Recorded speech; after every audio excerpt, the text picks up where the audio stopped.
ओम शांति। होली हंस में एक बार फिर से आपका स्वागत है, स्वागत है, स्वागत है।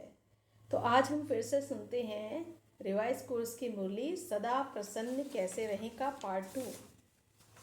तो आज बाबा ने कल बताया कि कैसे हम प्रसन्न रहें और प्रसन्नता से स्वयं को भी और दूसरों को भी सेवा प्रदान करें। टीचर्स को आगे बैठने का भाग्य मिला है, क्योंकि पंडा बनकर आती हैं तो मेहनत बहुत करती हैं। एक को सुखधाम से बुलाएंगे तो दूसरे को विशाल भवन से बुलाएंगे। एक्सरसाइज अच्छी हो जाती है। सेंटर्स पर तो पैदल करती नहीं हो। जब शुरू में सेवा आरंभ की तो पैदल जाती थी, अब तो बाबा ने गाड़ियाँ दे दी हैं। आपकी बड़ी दादियाँ भी पैदल जाती थी, सुना?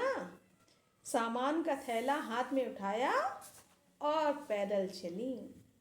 तो आजकल तो आप सब बने बनाए पर आए हो, हैं? कितना दादियों ने मेहनत की, कितनी परेशानियों से सामना किया, लेकिन कौन? बाप दादा साथ थे तो उनको कभी परेशानी नहीं लगी, शान में चलती थी। तो लकी हो ना, अभी हमको तो सब कुछ कराया मिला है। बने बनाए सेंटर्स मिल गए हैं, अपने मकान हो गए हैं। पहले तो जमुना घाट पर रही थी, एक ही कमरा रात को सोने का, दिन को सेवा का होता था, लेकिन खुशी खुशी से त्याग किया। उसी के भाग्य का फल अभी खा रही हैं। आप फल खाने के टाइम पर आई हो, बोया इन्होंने, खा आप रही हो। फल खाना तो बहुत सहज है ना। अब ऐसे फल स्वरूप क्वालिटी निकलो, समझो। क्वांटिटी संख्या तो है ही, और ये भी चाहिए। 9 लाख तक जाना है तो क्वांटिटी और क्वालिटी दोनों चाहिए। लेकिन 16,000 की पक्की माला तो तैयार करो। अभी क्वालिटी की सेवा पर विशेष अंडरलाइन करो। इस ग्रुप में टीचर्स भी आती हैं, कुमारियाँ भी आती हैं, लेकिन निकलती नहीं है मधुबन। अच्छा लगता है, बाप के प्यारे भी, बाप से प्यार भी है, लेकिन समर्पण होना सोचना पड़ता है। जो स्वयं ऑफर करता है वह निर्विघ्न चलता है, और जो कहने से चलता है वह रुकता है फिर चलता है। वह बार बार आपको ही कहेंगे, हमने तो पहले ही कहा था सरेंडर नहीं होना चाहिए। कोई सोचती हैं इससे तो बाहर रहकर सेवा करे तो अच्छा है, लेकिन बाहर रहकर सेवा करना और त्याग करके सेवा करना, इसमें अंतर तो जरूर है।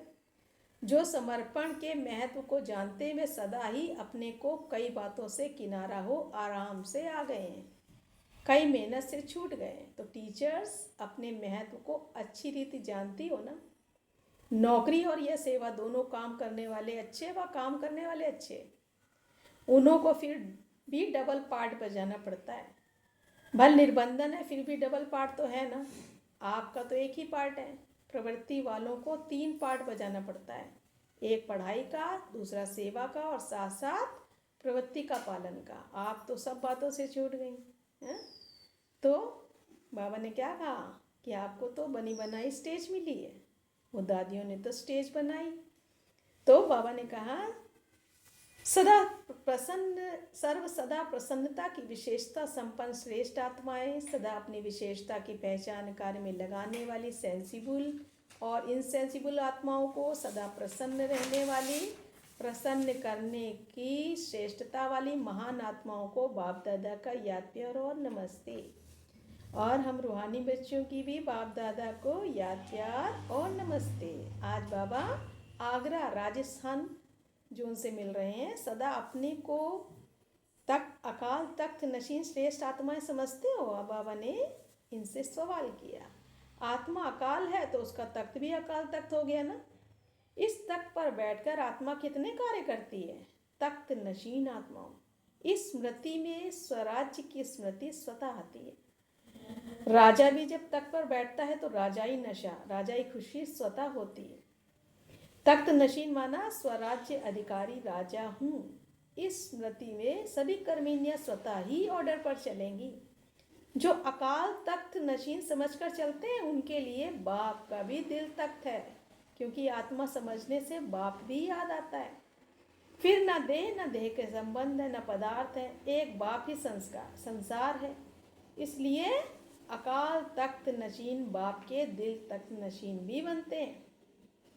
बाप की दिल में ऐसे बच्चे ही रहते हैं जो एक बाप दूसरा न कोई है, तो डबल तख्त हो गया।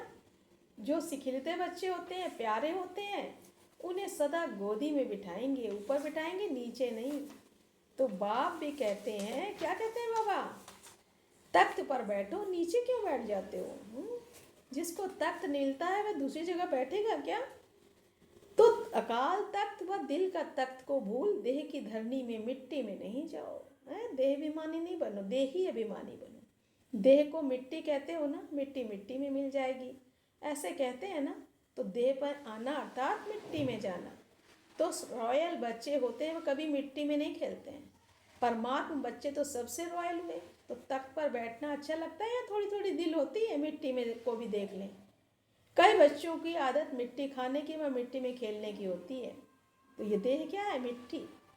तो ऐसे तो नहीं है ना 63 जन्म मिट्टी से खेला। आप बाप तख्त नशीन बना रहे हैं आपको, तो मिट्टी से कैसे खेलेंगे? जो मिट्टी में खेलता है वह मैला होता है। तो आप भी कितने मैले हो गए। अब बाप ने स्वच्छ बना दिया।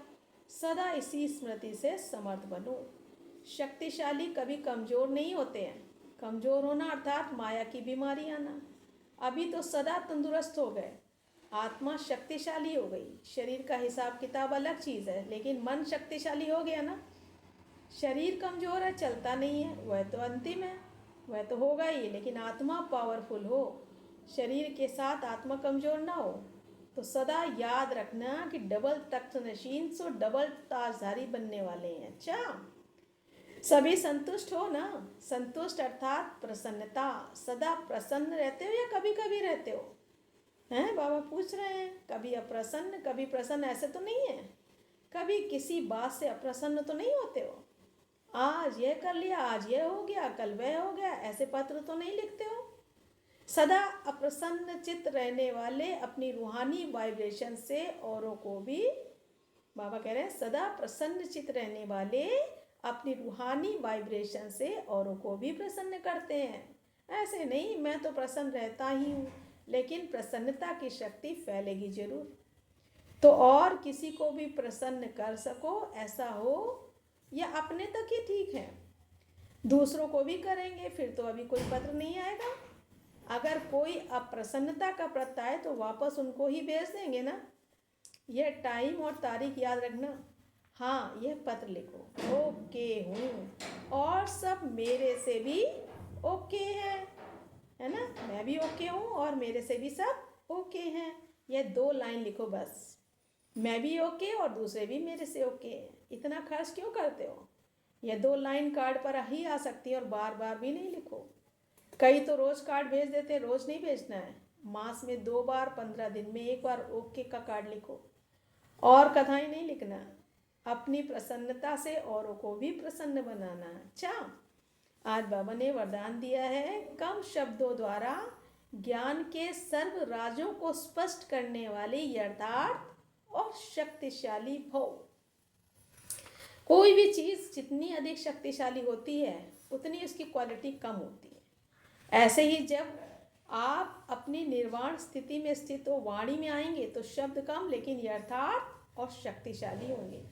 एक शब्द में हजारों शब्दों का रहस्य समाया हुआ होगा, जिसको व्यर्थ वाणी ऑटोमेटिक समाप्त हो जाएगी। एक शब्द से ज्ञान के सर्व राजों को स्पष्ट कर सकेंगे, विस्तार समाप्त हो जाएगा।